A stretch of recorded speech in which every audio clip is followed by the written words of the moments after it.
Hello and welcome to SPMIS Academy. Today we will analyze important newspaper articles of 15th September 2021. Please note you can download the PDF version of today's newspaper analysis by clicking the link given in the comment section. You can also download July 2021 magazine from our website spmisacademy.com. This is the list of the topics that we will be covering from today's newspaper. And the first article is taken from editorial segment. It is about Swadesh Darshan scheme, and this topic is important from our syllabus paper 6 Assam issues point of view, especially from the tourism sector. It is also important from our paper 4 Indian economy point of view. तो सबसे पहले इस article का context समझते हैं. तो देखिए, हाल फिलहाल में एक tourism and culture ministers conference of north eastern reason कराई गई थी गुवाहाटी में. It was the inaugural ceremony, मतलब आप समझिए कि ये पहली बार इस तरह का सेशन कराया गया, tourism and culture ministers conference of north eastern reason. Main purpose ये था कि नॉर्थ ईस्ट के अंदर tourism and overall cultural tourism को कैसे प्रमोट किया जाए. तो इस सेशन में बोलते हुए, इस सेशन को एड्रेस करते हुए हमारे स्टेट आसाम के चीफ मिनिस्टर हिमंता बिस्वा शर्मा साहब ने कहा कि without being well connected by a network of roads, tourism can never prosper in north east. तो ये स्टेटमेंट आप मेंस में इस्तेमाल कर सकते हैं while आंसर राइटिंग कि road connectivity, poor infrastructure is one of the major blockade और major constraint behind poor development of tourism in our north eastern region. उसके अलावा उन्होंने फिर एग्जाम्पल भी दिया कि कैसे road network, poor road network के कारण ही हमारे नॉर्थ ईस्टर्न स्टेट्स में टूरिज़्म प्रमोट नहीं हो रहा. उन्होंने कहा कि देखिए, डीमा हसाओ या उमरांगसू जैसे एरियाज़ को देखिए. Dima Hasao, as you all know, it is also sometimes known as Switzerland of the north east. तो डीमा हसाओ और उमरांगसू जैसे ब्यूटीफुल प्लेसेस भी वहाँ के पुअर कनेक्टिविटी होने के कारण it does not get the kind of attention they deserve. तो ऐसा कहा हिमंता बिस्वा शर्मा साहब ने कि सारे नॉर्थ ईस्टर्न स्टेट्स को मिल करके आपस में कनेक्टिविटी इंप्रूव करने की कोशिश करनी चाहिए, सो दैट हमारे नॉर्थ ईस्टर्न रीजन में टूरिज़्म और बढ़े और इकोनॉमी को बूस्ट मिले. ही ऑल्सो सजेस्टेड कि सारे नॉर्थ ईस्टर्न स्टेट्स मिल करके कॉमन एक टैगलाइन को प्रमोट करें जिसका नाम हो brand North east.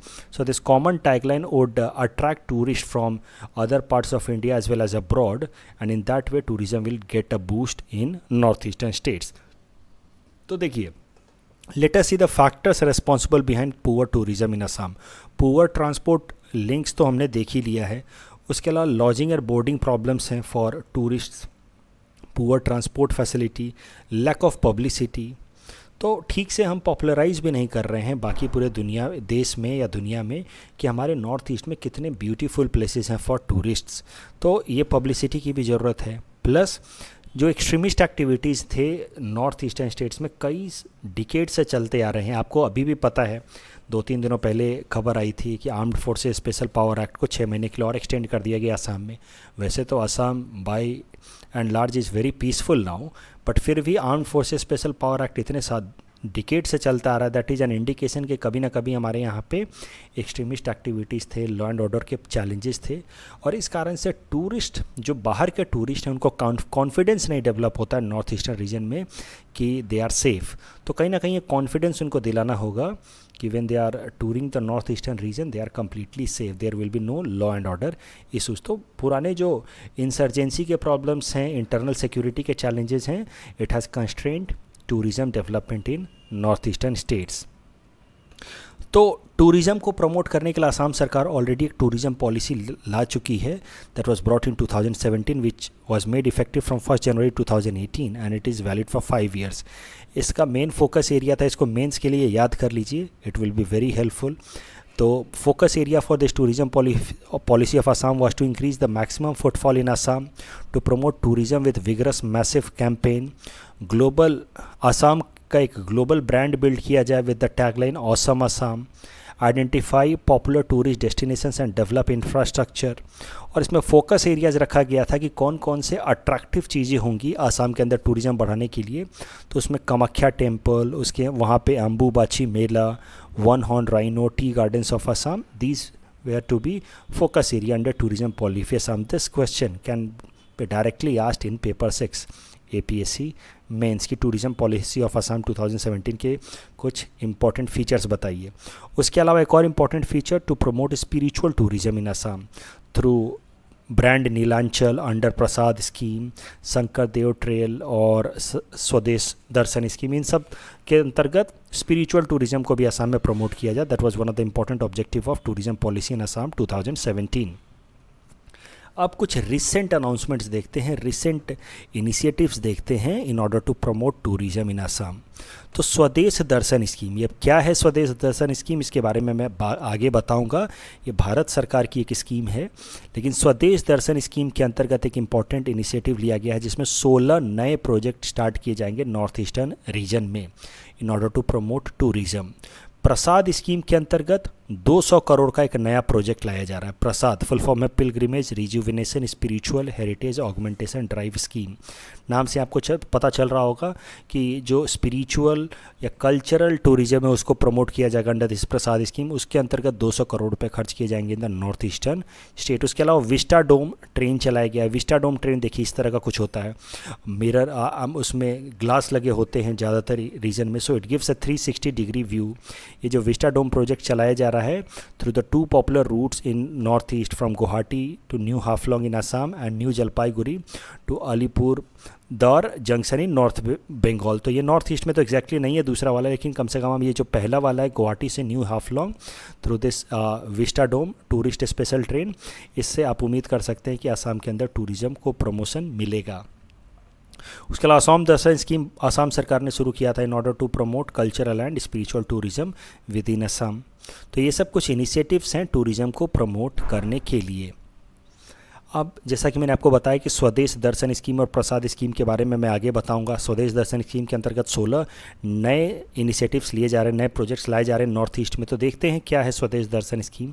It is a central sector scheme, मतलब ये भारत सरकार इंप्लीमेंट करेगी, इसके सारे जो कॉस्ट है वो भारत सरकार बियर करेगी। It was brought in 2014-15, launched by ministry of tourism and culture under government of India. It is A theme based tourist circuit.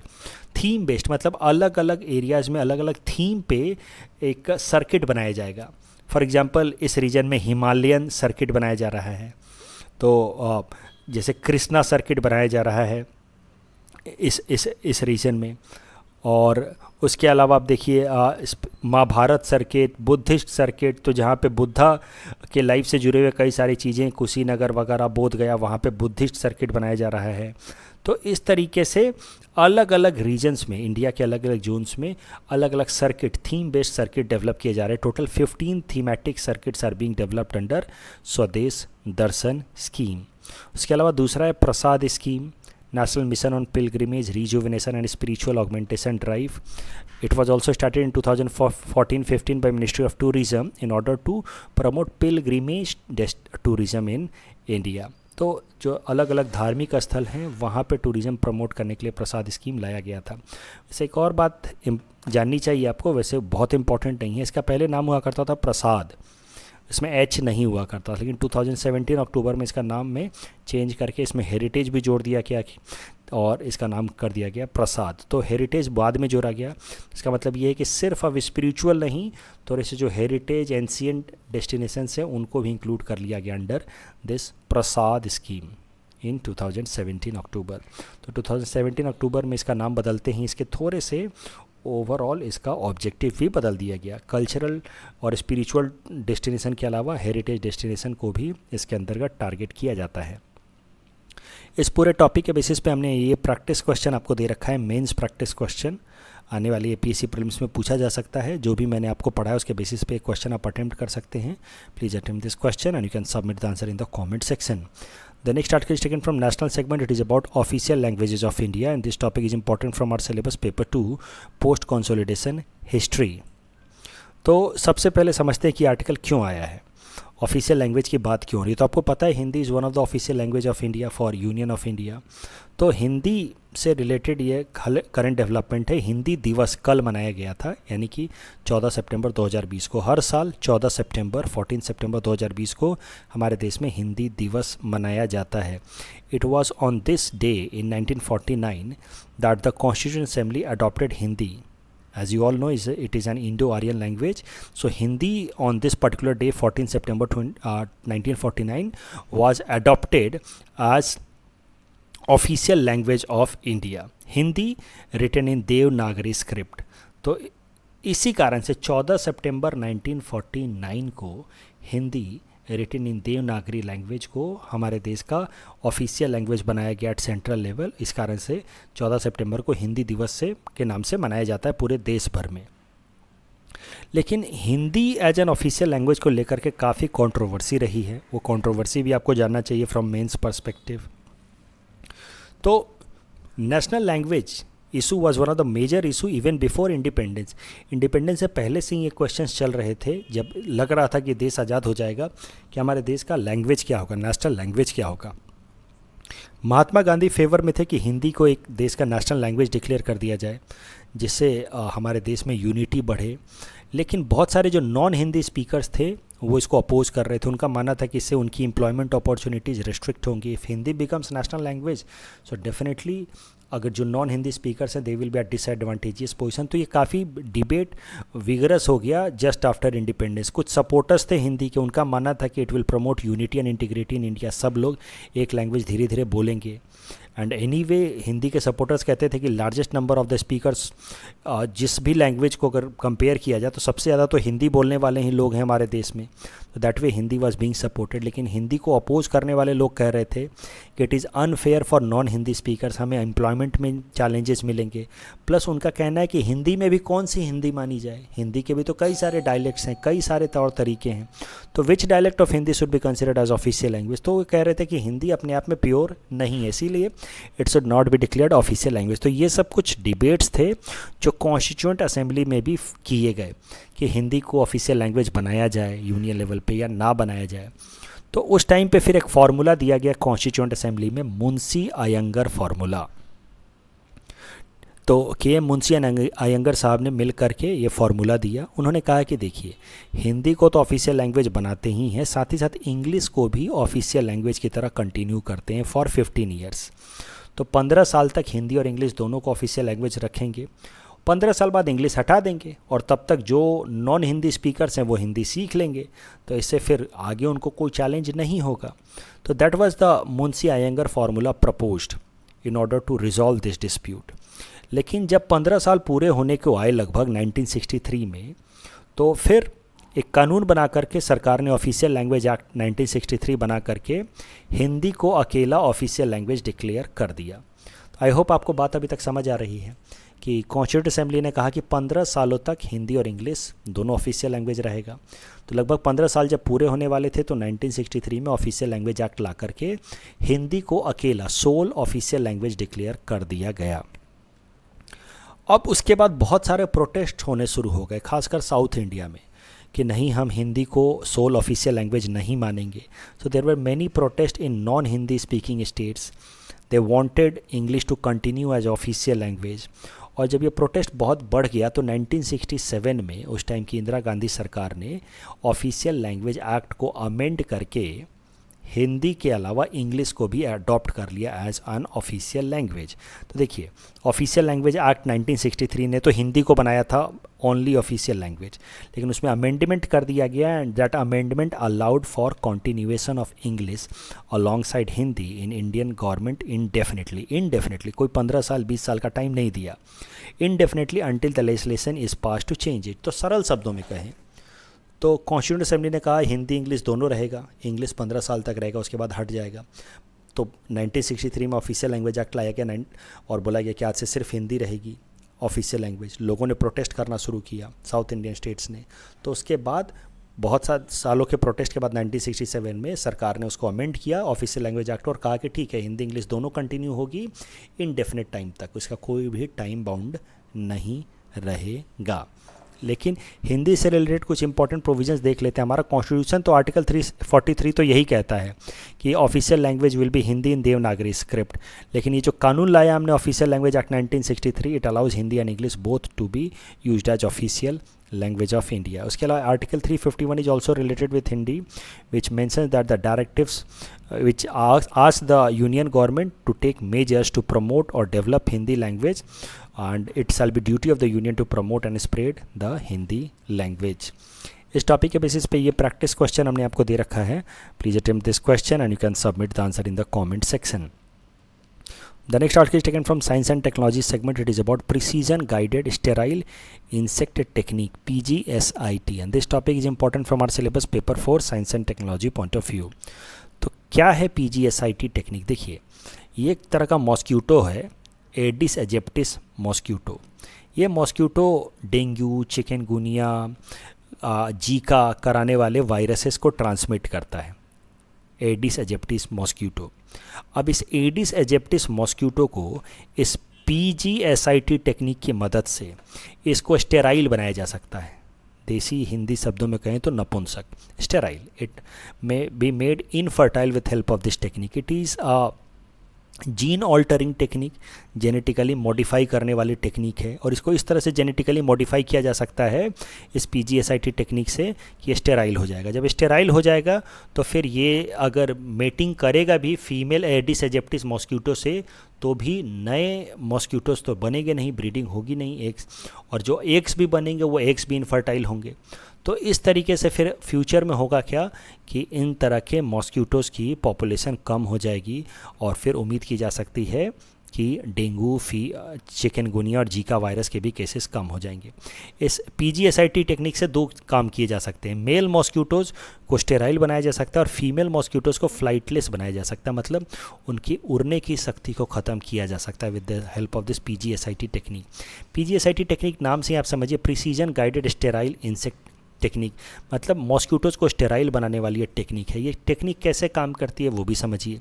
It uses CRISPR technology, PGSIT uses CRISPR technology. तो क्या है CRISPR technology वो भी समझिए। It is a gene editing technology.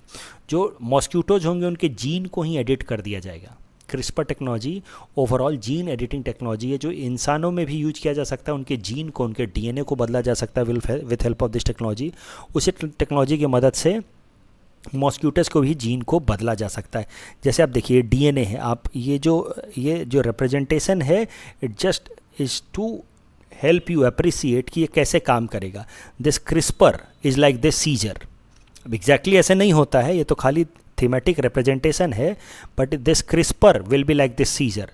इसमें actually कैसा होता है क्रिस्पर टेक्नोलॉजी में कि एक नया तरह का प्रोटीन इस्तेमाल किया जाता है, CAS9 प्रोटीन।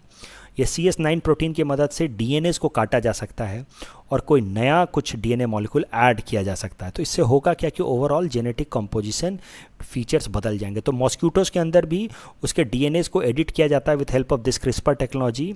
उस क्रिस्पर टेक्नोलॉजी में जो प्रोटीन यूज किया जाता है उसका नाम है CAS9 प्रोटीन, और उसकी मदद से ओवरऑल इस मॉस्क्यूटो को स्टेराइल बनाया जा सकता है। ये जो क्रिस्पर टेक्नोलॉजी है ये इम्पॉर्टेंट है इस साल के लिए, आने वाले UPSC प्रीलिम्स के लिए भी इम्पॉर्टेंट है, क्योंकि जो नोबेल प्राइज़ इन केमिस्ट्री 2020 था वो इसी क्रिस्पर टेक्नोलॉजी के डिस्कवरी के लिए दिया गया था, डेवलपमेंट के लिए दिया गया था।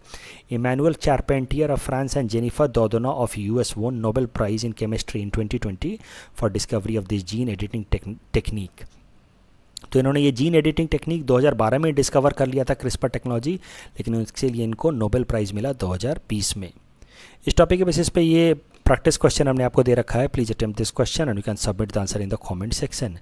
The next article is taken from Assam segment. It is about NIRF ranking, National Institute Ranking Framework of Assam Universities. This topic is important from our syllabus paper 6 Assam issues point of view. तो NIRF तो मैं बता ही चुका हूँ आपको पहले भी। NIRF ranking is given by Ministry of Education. 2015 से इन्होंने शुरू किया है ताकि हमारे देश के अलग अलग इंस्टीट्यूट को रैंकिंग दी जा सके on the basis of their performance. अलग अलग पैरामीटर्स होते हैं परफॉर्मेंस जज करने के लिए। टीचिंग का प्रोसेस कैसा है, रिसर्च कितना बेहतर होता है, कितने ग्रेजुएट्स निकल के आ रहे हैं, कितनी आउटरीच है, यानी कि कितने डाइवर्स बैकग्राउंड से वो स्टूडेंट्स को कैटर करते हैं, पीयर परसेप्शन कैसा है, मतलब बाकी सारी यूनिवर्सिटीज़ क्या सोचते हैं उनके बारे में। तो इन ब्रॉड पैरामीटर्स के बेसिस पे NIRF रैंकिंग दी जाती है, जिसमें IIT Madras has got rank 1 in this particular year according to education ministry. NIRF ranking 2021। तो ये तो मैं पहले भी बता चुका हूँ, लेकिन APSC एस्पिरेंट्स को ये भी जानना चाहिए कि आसाम के अंदर कौन से ऐसे इंस्टीट्यूट्स हैं जिनकी बेस्ट रैंकिंग है। तो अगर पूरे नॉर्थ ईस्ट की बात की जाए तो उसमें गुवाहाटी यूनिवर्सिटी की बेस्ट रैंक है with rank 45 under this NIRF ranking. फिर है तेजपुर यूनिवर्सिटी विथ रैंक 46, फिर है आसाम यूनिवर्सिटी विथ रैंक 93। ये तीनों आसाम के रैंकिंग देख लीजिए।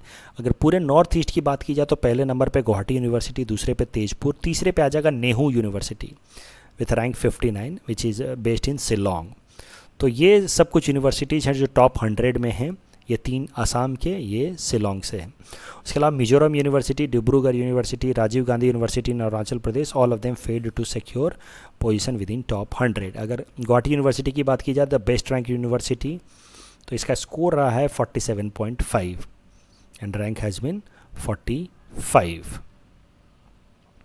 कल जो हमने प्रैक्टिस क्वेश्चन दिया था उसका आंसर देख लेते हैं. तो constituent assembly of India convened to prepare constitution of India appointed by sub committee headed by Gopinath Bordoloi. इनका रिकमेंडेशन पे ही ये ऑटोनोमस डिस्ट्रिक्ट का कॉन्सेप्ट लाया गया, 6 शेड्यूल लाया गया. So the both statements are correct. Correct answer will be option 1 and 2 only. Which of the following South Asian neighbor of India recently declared economic emergency? Correct answer will be option D, Sri Lanka. And Battle of Saragari was fought between Anglo-Afghan, so the correct answer is option B. And NDR is recently seen in news is a pre-primary education initiative, so the correct answer is option D. That's all from our side for today. Thanks for watching.